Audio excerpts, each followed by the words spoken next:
Hello, everybody. Hi. I'm currently recording this, I don't know, actually. I don't have a clock. But, this was highly requested. So, here we are with a Mr. Fear lore video. Because one of my favorite subscribers has asked for it. And I'm a people pleaser. Yay! So, let's get into the video. I'm not going to yap anymore because I know she's probably going to hit me with a baseball bat. If I wait any longer. Anyways, love you. Let's get into the video. Okay, so before we begin, a little bit of a warning. This lore may contain some things that are triggering for audiences, like stalking, entities, death, murder, and just creepy things in general. I won't blame you if you click off this because some people are just really sensitive to that. So go watch some Smokey Bee or something, or my good friend Big and the Goat. She has full content. So, yeah. Okay, so first we're going to talk about Mr. Fear and his origins. Because, I know people, and especially my friend group, are, dying to know. I'm talking to you, Kimber. Hee hee. Anyways, so Mr. Fear is a very confusing entity. When he was a human, he lived in the olden days, sort of, where you got around in horse and buggy, cars were just being invented, and newsboys were still a thing, which was pretty cool. He enjoyed it there. He was a salesman for, door-to-door stuff. He'd take on projects, he would take, people's product for money, and go sell them door-to-door. He liked his job. He liked meeting new people. He was just some dapper, chipper guy. But he had this partner, and this partner wasn't faithful. And one day he found out, and he was heartbroken.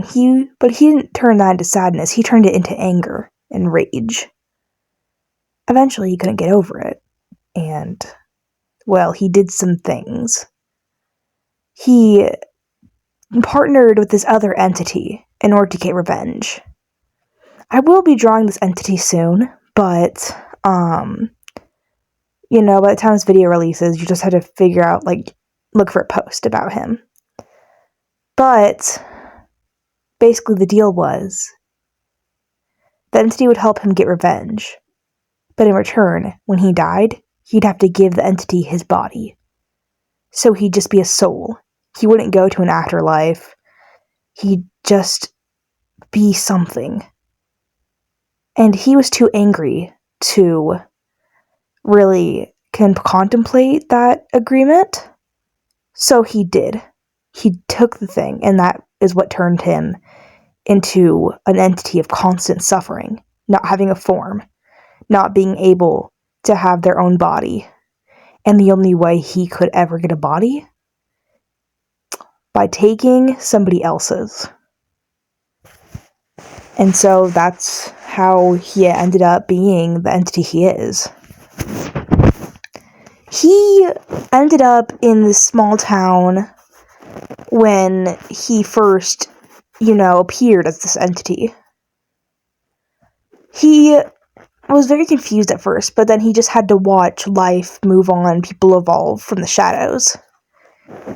Because he knew if he ever showed himself, people would be afraid. But eventually, he was able to turn that fear into something better. Because in the end, he realized it was good to be feared. And I'll tell you why in a minute. When you hear all this lore, it'll make more sense. But that's Mr. Fear and how he ended up being this entity. Yes, Siren Blackwood. Siren is a very, also, interesting person.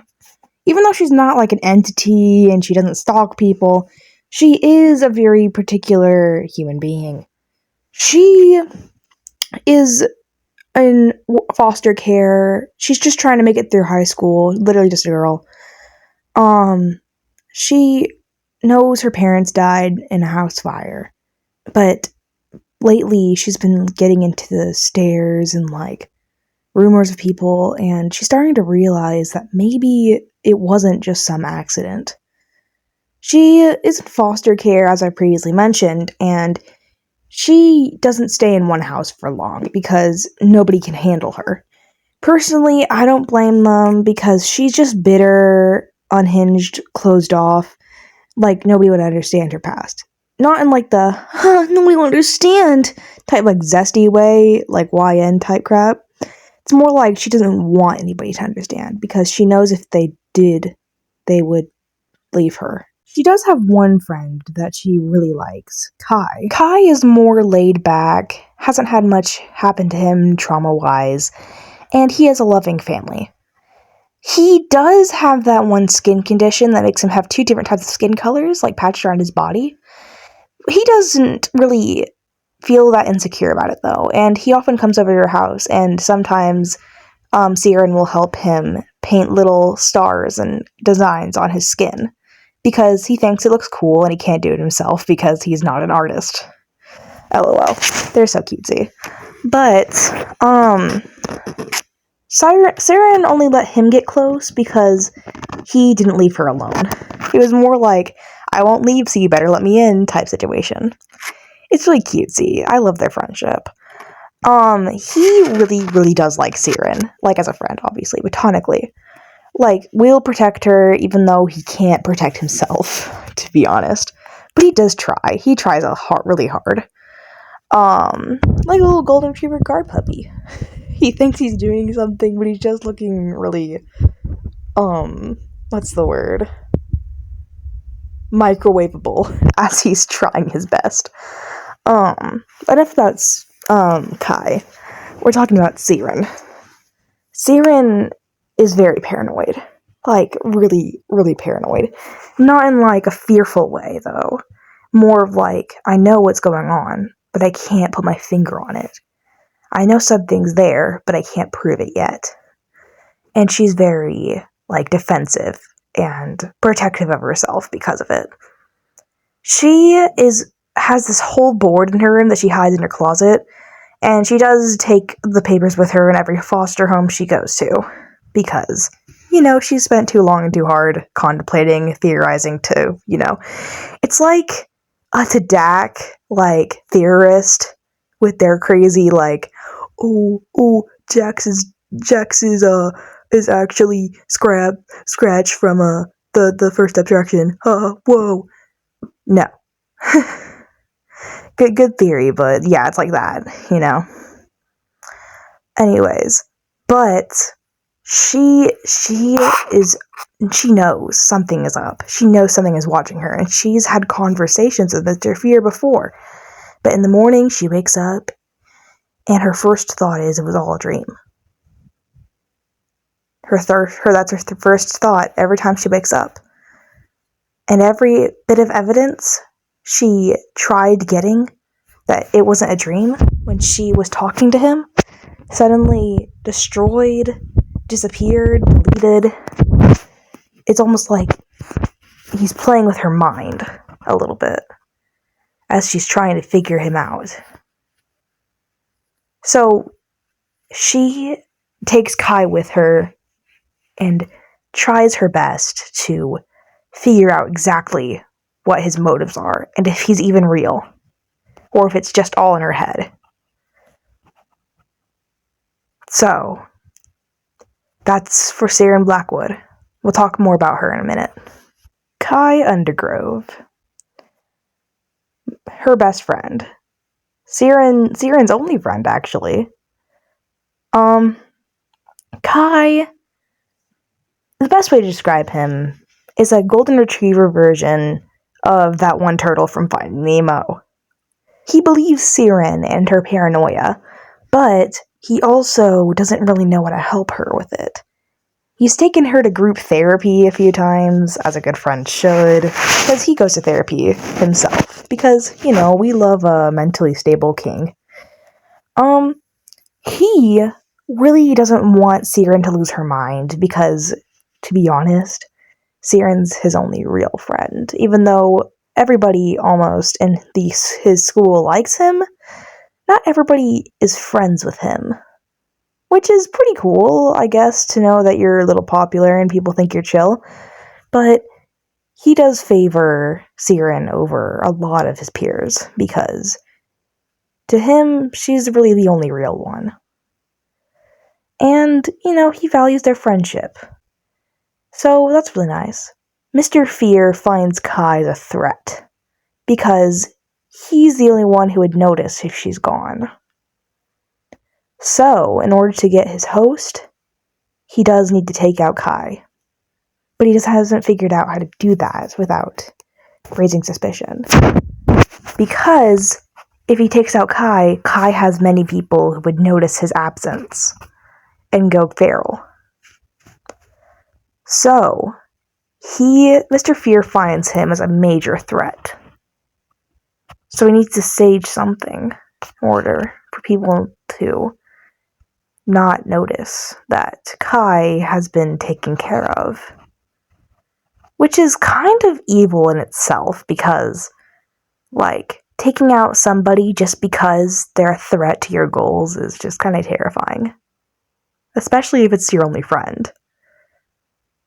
So, Kai is in a garage band, and Siren is actually in a garage band. Fun fact, she's only in there because she's good at yelling. And they're like an indie rock band, which is really funny because Siren is only in the band because she can scream and yell really loud, which is very hilarious to me. That's just a little fun fact. His favorite music is probably Cave Town, nice little mellow stuff. Favorite song is probably Boys Will Be Bugs, and probably because he doesn't like most dudes in his school. And honestly, he's just a really chill, bug-loving guy. If you took Kinger, I guess, and, crossed him with a more mentally sane character. But he is very, very emotionally intelligent, but he does have his flaws. He is kind of clumsy and does slow down Siren a lot in her investigation.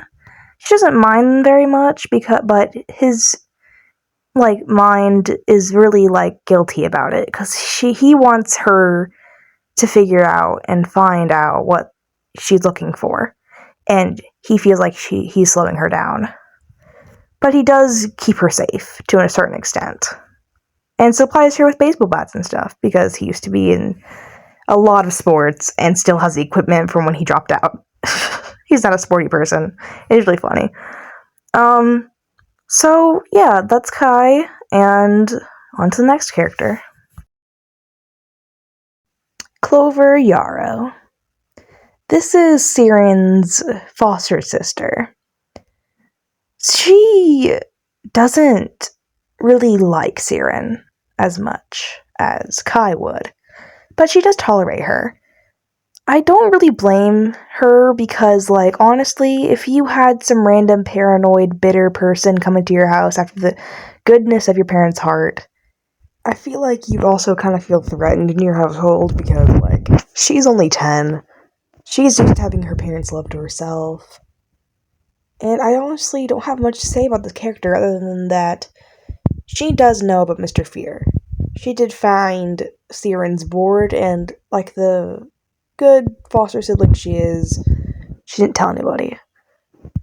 She wants to know more about Mr. Fear and possibly help Siren, because she does value Siren as a person. She is kind of like Stewie Griffin, except less, weird and, more detective and less British. No accent here, man. And she's 10, so yeah, that's all I really have to say about this character. Okay, so we're gonna go a little bit more in detail about Mr. Fear. There are a few things I didn't mention about Mr. Fear and, what he is. So as I previously said, he cannot take his own form. Every single form he takes looks wrong and, disfigured to a certain extent. Looks like it's made of some sort of black goo, which is basically a trail he leaves behind whenever he disappears. This is the only thing anchoring Siren by knowing he's real, because there's always some sort of substance left behind after their talks. She is very scared of Mr. Fear. Hence the name. And Mr. Fear knows this. And he uses that to his, his side, I guess. I'm not sure how to really word that, but he does use it to his advantage. He has this place he has in this woods, is where he got buried. That's where he got buried, so he's living in that one woods. At the time, that place he dwells used to be some sort of burial ground for the people who couldn't afford to be buried.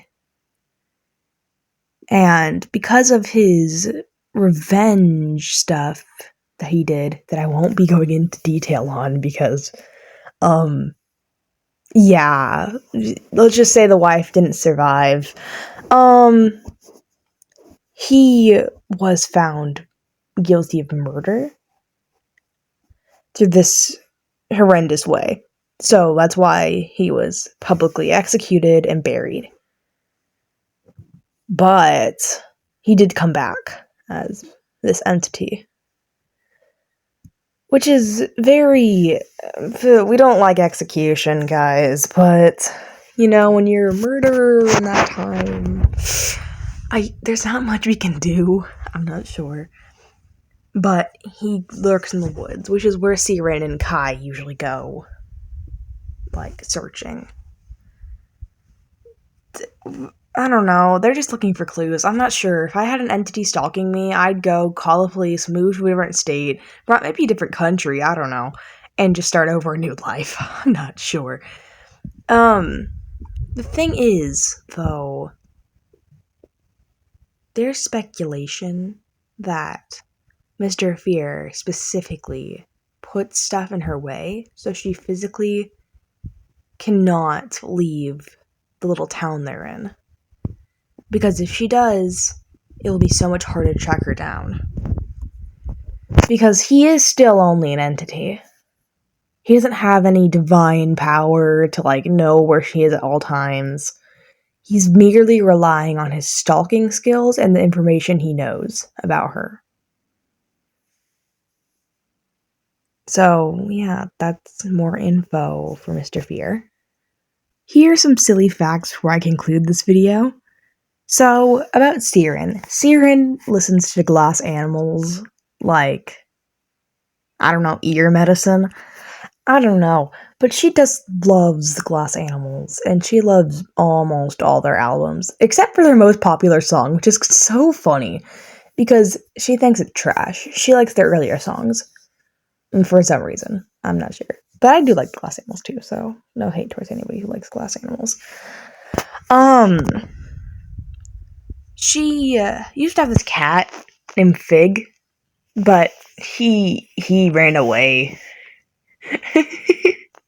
He does appear a few times throughout the entire book, just, as comic relief.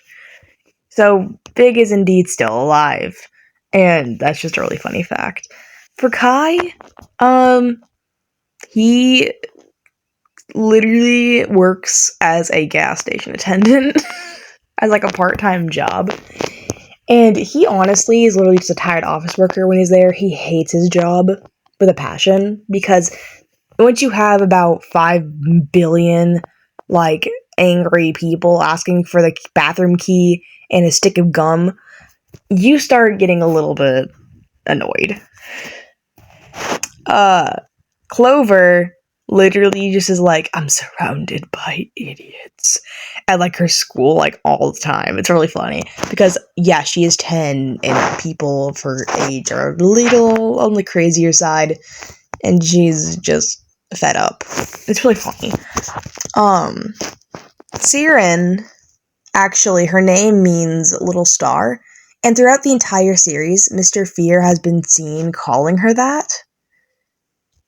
And it's really funny, because I honestly really wanted to add that incorporation in there, because I don't know, my watermark for almost everything is like some sort of star or like hidden star in something. So I had to, because you can't really put a star in a book unless you're looking at the sky and stuff. So yeah. Anyway, that's all for this lore video. If you wanted to know more about one certain character, I still have a little bucket full of lore for you guys.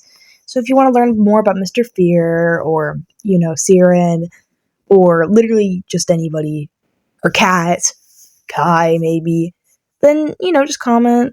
I'll get to it. Don't worry. I love you guys. I'll do anything for you guys. I'll give you my left kidney. No, I'm joking. I need my kidneys. But love you, and yeah. Hope you enjoyed this video. I know Bacon has been asking for this for a long time. I'm sorry for procrastinating. Anyways, love you. Bye.